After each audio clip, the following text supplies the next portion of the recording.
السلام عليكم. احنا بيشن فيرست.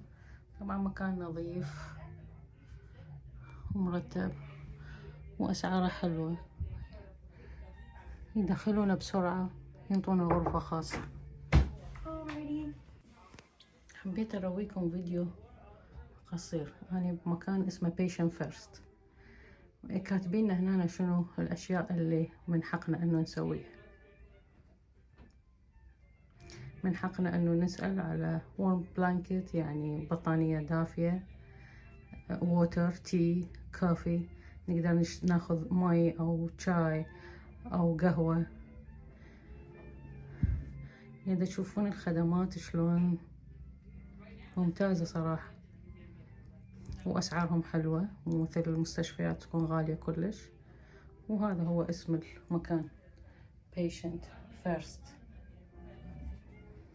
بس هذه كانت ملاحظتي وحبيت انه اشارككم اياها. شكرا جزيلا. باي باي.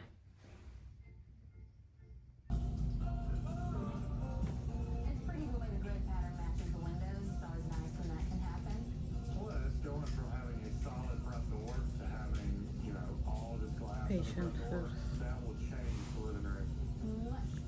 Patient first. طبعا ما انصح تاخذون الادوية منه، تاخذون الادوية من اي صيدلية ثانية، CVS مثلا،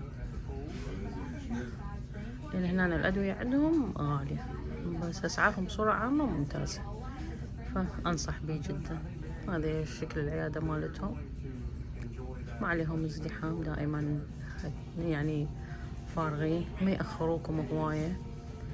مواعيد بنفس اليوم تاخذوها، الميزات مو مثل الدكتور العادي تحتاجون الموعد شهرين ثلاثة يلا يجي موعدكم. ومكان طبعا نظيف ومرتب، وعندهم اختصاصات.